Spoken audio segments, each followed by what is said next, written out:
మనస్ఫూర్తిగా స్వాగతం. దేశంలో అనేక రాజకీయ పార్టీలు ఉన్నాయి.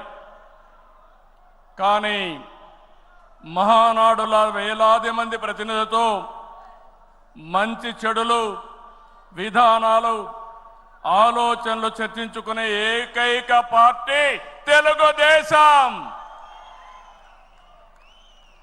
ప్రతిపక్షంలో ఉన్న, అధికారంలో ఉన్న మహానాడు అంటే అదే జోరు, అదే హోరు. మీ ఉత్సాహం చూస్తే నా మనసు ఉప్పొంగుతా ఉందని చెప్పి తెలియజేస్తున్నా. రాయలసీమలో మహానాడు అంటే తిరుపతిగా ఉండేది.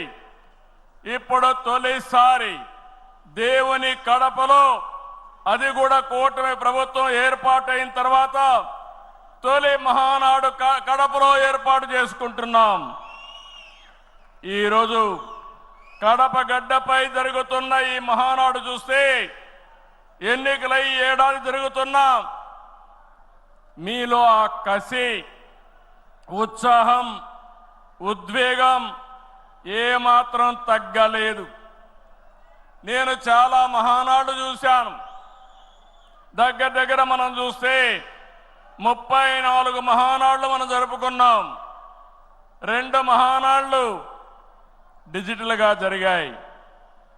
అయితే ఈసారి కడపలో, దేవుని గడపలో జరిగే మహానాడు ఒక చరిత్ర సృష్టించబోతుంది.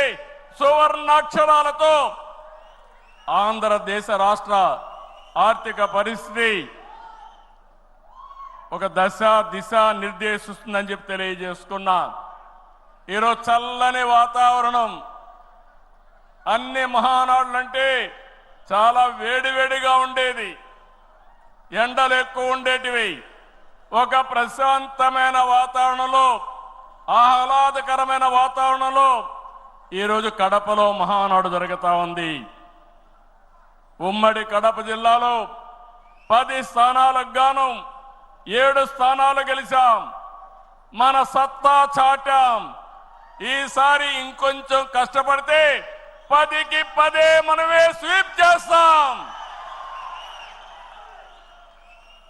రాయలసీమ ప్రజలు అద్భుత చైతన్యంతో ఈసారి ఇచ్చిన తీర్పును గౌరవిస్తూ వారికి ధన్యవాదాలు తెలపడానికి కడపలో మహానాడు పెట్టాలని నిర్ణయించాం.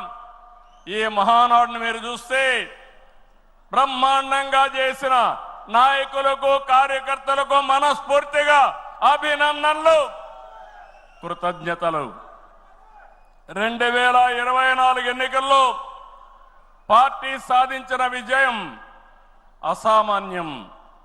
93% స్ట్రైక్ రేట్, 57% పైన